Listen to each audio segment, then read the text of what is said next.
So anyhow, I'd been here about a month, and I was down in Goom one day in the department store, and it was in December, so you can imagine how cold it was. And I had my big winter jacket on, and I had taken my wallet out, and I was changing my money. And as I went to put my wallet back into my pocket, there was a hand in my pocket. And I turned around to deal with this person. But this person had big empty eyes and had dirt all over their face. And he had a big jacket on, which was too big for him, and his sleeves came down here. And you could see that he had nothing on under his coat, no shirt or anything. And instead of getting angry at him, I felt really sad for him. Luckily, he hadn't got my money, so I was able to buy him some food. And when I was feeding him, it broke my heart that this little boy was so hungry. So the next day I decided that I'd make some sandwiches. And I walked outside, and as I saw children that looked hungry, I'd give them sandwiches. And that's how it all started.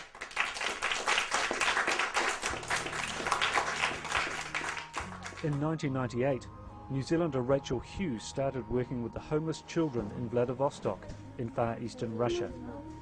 Now she runs a charity called Living Hope, committed to building a future for these children and their families.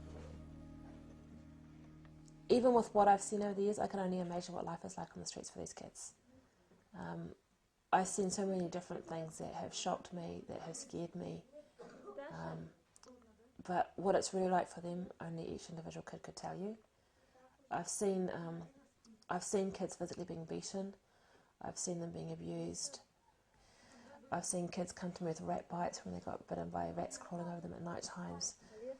To me, I guess the biggest shock that I saw when I first started meeting the kids on the street was the way society viewed them.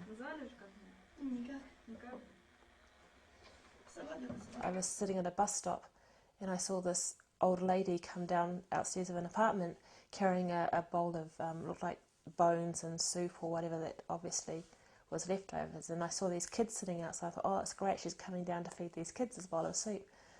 And I saw one of the little boys jump up and go to her and saying, Babushka, Babushka, like, grandmother, grandmother, please give me something to eat, please give me something to eat. And she picks up her cane and pushes him away with her cane and then puts the bowl of soup down for the stray dogs. And that's really shocked me, that in her eyes that the stray dogs were worth more than these kids that were obviously hungry.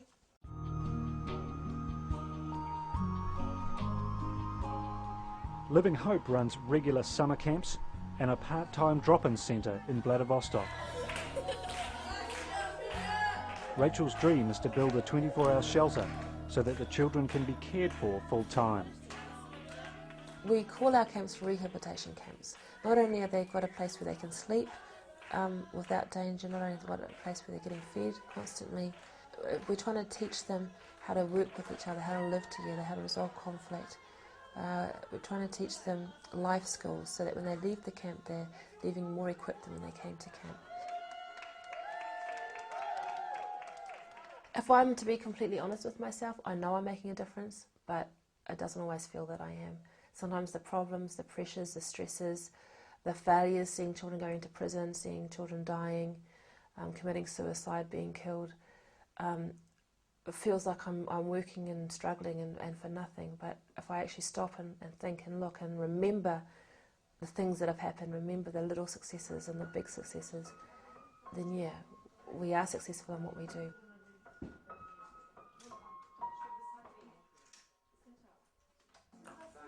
I never dreamt that I'd be in Russia. I never dreamt that I'd be doing something like this. I had no desire to work with street kids. I had no desire to be in another country.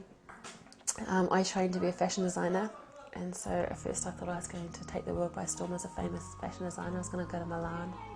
I was going to, be up there with all the best. I was going to make millions of dollars and prove to everybody how fantastic I was. But I'm here instead in Russia. Loved by many kids.